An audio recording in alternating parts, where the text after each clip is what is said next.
मेरे पिता लगभग 5 सालों से हमारे झुंड की हिफाजत कर रहे थे। हर दिन हमारी ताकत बढ़ने के साथ ही वो कमजोर होते जा रहे थे। झुंड पर नए नर के कब्जे का खतरा बढ़ता जा रहा था और जब नए शेर आते हैं तो वो दूसरे पिताओं की संतानों को मार डालते हैं।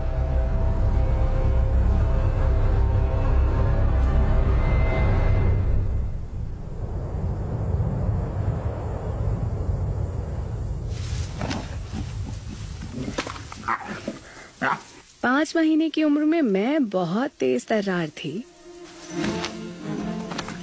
कम से कम अंदर से तो मुझे ऐसा ही लगता था। चलिए मान लेती हूँ कि इस जिराफ का शिकार मैंने नहीं किया था। अब बड़े जानवरों को मारने के लिए तजुर्बे की जरूरत होती है ना।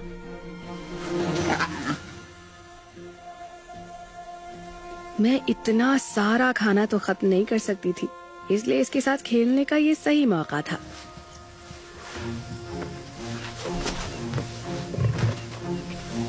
मैं धीरे धीरे शिकारियों वाले जज्बे को उभरने दे रही थी।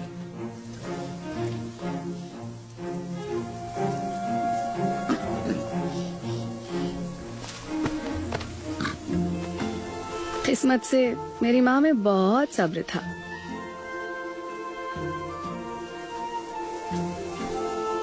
वो मुझे जितने ज्यादा मौके देती, मैं उतनी जल्दी असली शिकारी बन जाती। लेकिन अभी तो मैं सिर्फ एक शिकार थी। मेरी माँ को हमेशा मेरी हिफाजत की फिक्र रहती थी।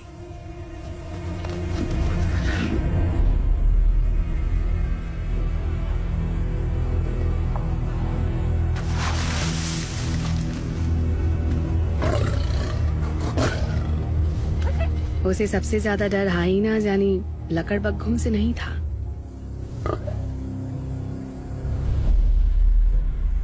कुछ हफ्तों से ना एक जवान शेर हमारे इलाके में काफी अंदर तक घुसपैठ कर रहा था। माँ को फिक्र तो थी, पर वो सबके सामने जता नहीं रही थी।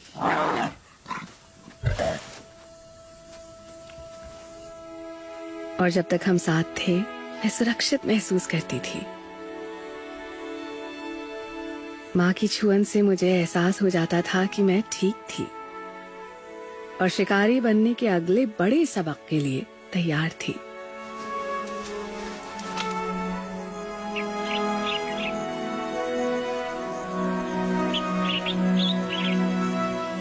सूरज के डूबने पर ही एक शेर का दिन शुरू होता है।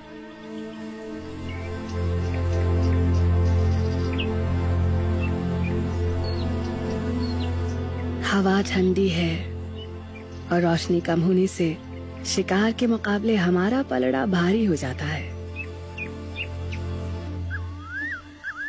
सायों की हमारी दुनिया की झलक शायद ही किसी को मिलती है,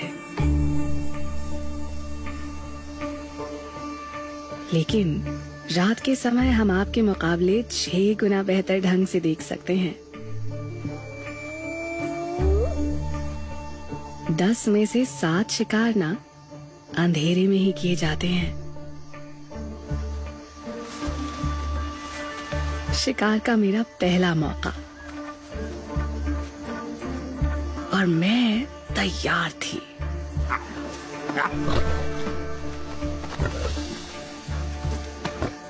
लेकिन किसी वजह से मेरी माँ ने तय किया कि पहले मुझे सिर्फ देखना ही चाहिए।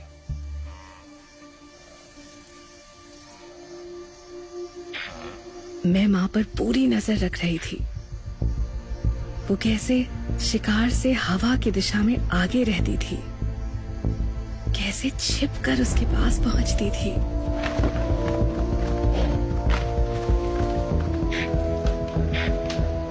लेकिन सबसे बड़ा सबक, शिकार करना बहुत मुश्किल है।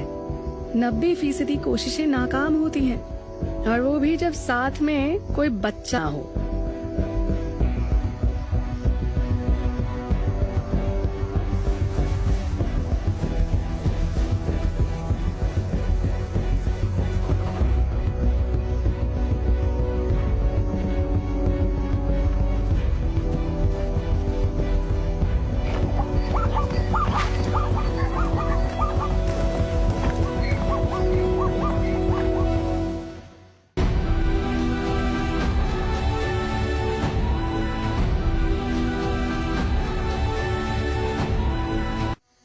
वो रात काफी मुश्किलों भरी और लंबी हो सकती थी। तभी पूरा झुंड हमारे पास आ गया और मूड ही बदल गया। अगर हर 2 दिन के बाद कोई शिकार नहीं मिलता ना, तो हमें भूखे रहना पड़ता था। मैं ना पहले खाने को बहुत मामूली समझती थी। कभी ये एहसास हुआ ही नहीं कि शिकार करना कितना मुश्किल हो सकता है,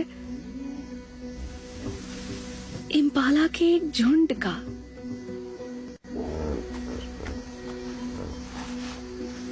मैंने छिपने की जगह ढूंढी।